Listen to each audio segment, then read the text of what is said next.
Hello, hi guys, welcome to the channel. I hope everyone are doing great. I'm also doing good. So in this video, how we are going to solve the data skew problem using the sorting technique. Using the sorting technique.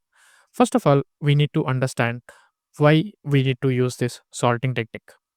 Because in our previous video, we already discussed that we can solve this data skew problem using using the AQE related properties. Like if you enable the AQE, properties, we can still able to solve the data skew and data spill issues. So the problems of this approach is it will work only if the Spark version is 3 and above.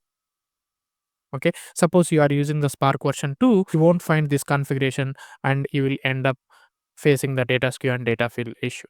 The second thing is this approach will work only for joins, not for aggregations. But if you wanted to aggregate some data and if you find some data skew issues in aggregated queries, this method won't help out. So in this cases, the sorting technique is the standard logical approach. This is going to help you to solve the data skew and data spill issues logically for any type of the problem. Okay, so let's go ahead and we'll see details like what is the sorting, how we have to apply the sorting, and how we can distribute the data equally to all partitions with the help of this sorting technique, right? So first of all, we need to understand what is the sorting. So sorting is nothing but we will add some salt key, which is nothing but some unique key to our joining column. So we'll add the salt key to our joining column and we'll apply the join based on the sorting column, right? So if you see, we have a larger partition, and in this partition we have a same joining key, something like 1 1 1 1 1 will be there in the same partition. So if you apply some sorting key, something like a random numbers, so we are going to apply some random numbers like 1_1 and 1_2 and 1_3. So the simple partition will be subdivided into the multiple partitions, right? So so with this logic, we can divide a larger partitions into smaller partition and we'll apply the join based on the sorting keys. Okay, so once the join has performed, we can remove the sorting keys and we will use the rest remaining data frame for our further processing. So with the help of this simple technique, we can able to solve this data skew and data spill problem. So let's see how practically we can implement and we'll see this sorting technique. Okay, so without further delay, let's go ahead and create a Spark cluster. So in this, I'm using the Spark cluster with two executors, and each executor memory has 512 MB and executor cores are 5, 4, and dynamic memory allocation enabled false. Okay, so let's go ahead and create the Spark cluster. So let's create the Spark cluster. Super, it has created. Let's check the Spark UI. Yes, so this is the Spark UI, and you see one driver, two executors got added. Okay, now we can turn off this AQ related properties. Okay, now I'm reading the employee dataset, and if you see, it has first name, last name, and these columns, and you already seen these columns in my previous videos as well. And this is a CSV file, and I'm reading it. Okay, so let's go ahead and create the data frame. Super. Let's check the data of this data frame. Super. You see this data, and it has the department IDs, and if you see, it has total 10 department IDs. Okay, and now we are reading the department data in a similar way, and this is the CSV file. Okay, so let's go ahead and create the department table or department data frame. Super, it has created.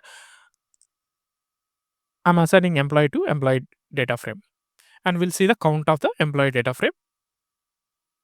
It will be almost 12 lakhs. Okay, so now we are going to join the employee data frame with the department data frame based on the department ID, and this is the left outer join. Okay, so let's go ahead and run the join operation. Super. Now we are going to trigger an action. So this is no action, and this is a dummy write action. Okay, so let's go ahead and create an action. Good, it has performed the join, and now we can see more details from the Spark UI. Yes, so this is the Spark UI and SQL tab, and if you see, this is the save, and it has taken 3 seconds to perform the join. So let's go ahead and we'll see more details from the job IDs. See, this is the job page, and this is the DAG graph, and you see it is reading the 2 data frames, and it is exchanging and sorting and performing the sort merge join. So let's go ahead and we'll see the 3 stages, and you see it has created 59 tasks. So let's go ahead and see more details from this stage, right? So this is the stage page, and if you see, it has spilled the memory and spilled to disk, right? If you see, this is the data skew problem. By looking at this graph, we can clearly say that it has a data skew problem, because this one particular task is taking a long time to process, and remaining all tasks are in waiting state till it get completed. Okay, due to this, we are wasting so many resources, and it is causing to spilling the data to memory, and it will also degrade your performance. So now we can see how we are going to use this salting technique to divide this larger partition into multiple smaller chunks, and will process the data, so that we'll avoid these memory leakages and memory spills. Okay, now let's run the explain plan, and if you see, this is sort merge join. Okay, so let's assume that both table has some enough data, enough data and not fit into the broadcast memory. So for that reason, we are going to add a salting technique. Okay, so let's see, before we move into the salting technique, we have to understand which partition has more data and which partition has less data. Okay, so to understand it, first we need to see on the partition by how many records are available on each partition. Okay, so for that, we have this Spark partition ID, and we are grouping by the partition number. So first, we'll try to get how many records are available on each partition. Okay, so let's go ahead and run this job.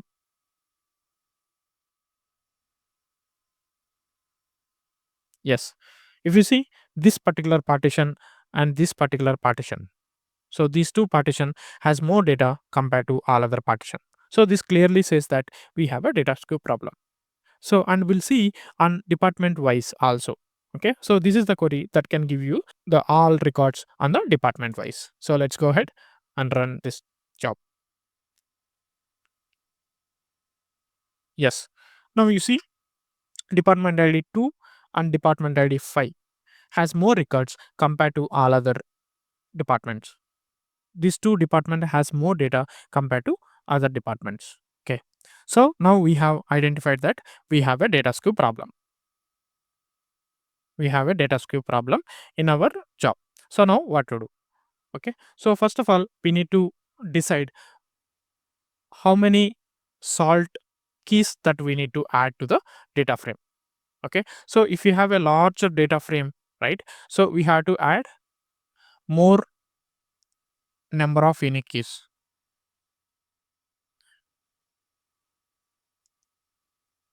More number of unique keys.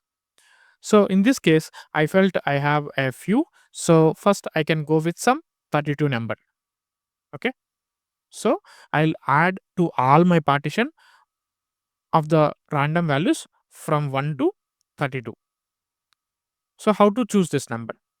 So we need to try it out with the different numbers, depends on your partition size. Okay, so you try to check with 16 or 32 or maybe 20, 30, whatever number that you are comfortable, depends on the partition. You can go ahead and use that number, so that your larger partition will be divided those many chunks. Like if I use the 32, so my larger partition will be divided as 32 different partitions. One partition will be 32, it will be divided as 32 different partitions. Okay, so here I'm giving the 32. So we can also keep the Spark Shuffle partition as same like your unique keys, so that you'll get those many partitions, right? So let's go ahead and unset the Spark Shuffle partition code. And now I'm writing a UDF which actually gives the random values from 0 to 32. Okay, so let's go ahead and run this. And also I created one data frame with the values 0 to 32 in one singular column. Okay, so let's go ahead and execute this. Okay, so I have created one salt data frame and one salt UDF. So this UDF can give you random number every time. It can give you the unique number. How we are going to apply this salting on employee table? So the salting we have to apply on both tables, department and employee table. So on the employee table, we are creating a new column, salted department ID, by concatenating department ID underscore and by calling the UDF. So this UDF can give you the unique number every time that it calls. Okay, so let's go ahead, create this and show you the data. Yeah, if you see this column, this is the salted department ID and this is regular department ID. If you see, it is appended some random value to this one department, and if you see, these are two departments. So for these two departments, it is appended 4 for one partition, 5 for another partition, so that these two records will be divided as two different partition. Okay, so now we'll see the count of employee table. Okay, so let's execute this and it will be 12 lakh records. And if you count the salted employee, also the same record. Okay, so now we'll see the salted department. So now we can see how we need to apply the salting on the department table. So we need to apply the salting on the department table using the cross join. Okay, so now let me tell you why we need to use the cross join here. Okay, when you are applying the salted key on the department data frame. Okay, so let's suppose assume that in the employee table we have a department 1 1 1 3 ones, and these we are converting it into 1 underscore 1 1 underscore 2 1 underscore 3. So this is the salted key. Okay, this is the salted key. Same way, if you see the department, so if you append the unique number, some unique number to the department table, it will be something like 1 will be converted as 1 underscore 2. Okay, just take it as a random number. It will take only 1, right? So 1 underscore 2. Now if you perform the join based on this salting key, it will try to join only this record, right? So it will skip these two records. It will skip those two records and it won't perform join with these two records. Okay, so this is the reason we have to apply the cross join with the department table, right? So if you apply the cross join, what will happen? So cross join with this unique salted keys. Okay, so if you apply cross join, it will be like 1 underscore 1 1 underscore 2 1 underscore 3. Okay, so you have to understand one concept here. In the department table, how many salting keys are unique keys that you are added? So those combination with those number, we need to apply the cross join.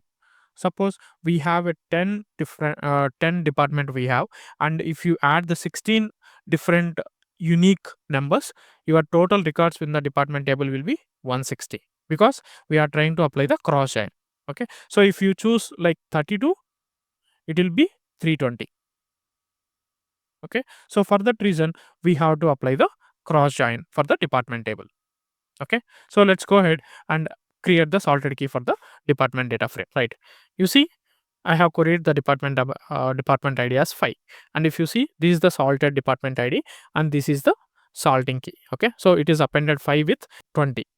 Okay, it append with the 32. Okay, so let's go ahead and we'll check the department data frame count. Department count as 10 and salted department will be 320, because we have taken the 32 unique keys, 32 salted keys. Okay, so now we go ahead and we'll perform the join on the salted keys. Okay, so this is important, and what key that you are performing the join based on the salting keys. So let's go ahead and run this join. Good, it has executed. Now we'll trigger an action, right? Now we can see more details from the Spark UI, right? If you see, it has taken 3 seconds to perform the join, and let's explore more details in the job ID. This is the diagram, and if you observe closely in the department table, it has red and it is applying the Cartesian product, means cross join, and then it is exchanging and performing the sortment join with employee table. So in employee table, and it is performing the UDF. You see, batch eval Python is a UDF, and it is exchanging the data. It is performing the sortment join. So let's go ahead and explore more details. Now you see, it has created 32 partitions, right? So let's explore more details in the task level, right? So this is the stage tab, and if you see, we don't have any data skew and data spills. So data spill to the memory and data spill to disk, you don't find anything as such. Okay, and now if you see this event line, and the data almost distributed equally to each partition, but still we have some other partitions which is taking bit longer. Okay, bit longer and larger, but overall if you see, almost all equal. Okay, if you see, median partition size was 3.8 MB and maximum is 5.9 MB. Okay, so this is how the data has distributed, and you can also see how each task has executed, how much time it has taken, right? So with this, we were completely eliminated the data spill problem and data skew problem. Now we'll try to increase the random keys, and we'll see the behavior of the spark. So instead 32, I'm going to give it as 48. Okay, so let's change the UDF as 48, and data frame is also 48. Okay, so let's go ahead and run this.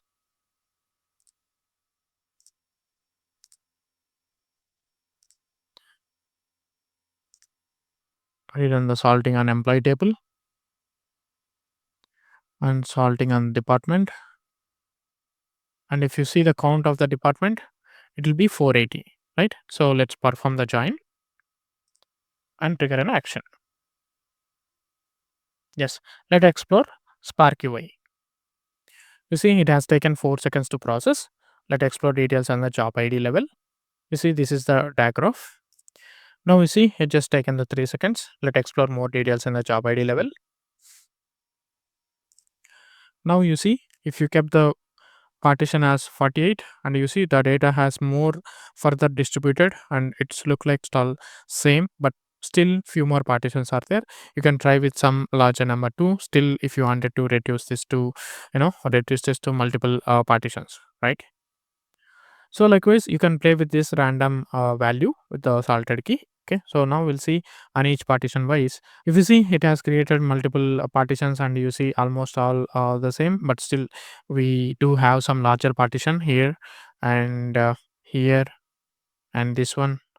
So yeah, these are all the larger partitions. So this is the use of the salting technique. So with the help of a salting technique, so we have reduced the data skew and data spill issue and improved the job performance. So now we can conclude this. So I hope you understand what is the data skew and how the data spill to memory and disk will spill it to disk and memory, and how we need to prepare the salted key, and how we need to perform the salted join, right? So if you like the content, please give a like, and if you have any doubts or you wanted to give any feedback, please add it in the comment section below, and please do subscribe for Data Architect Studio channel. That gives a lot of support to me. Thank you so much. Bye.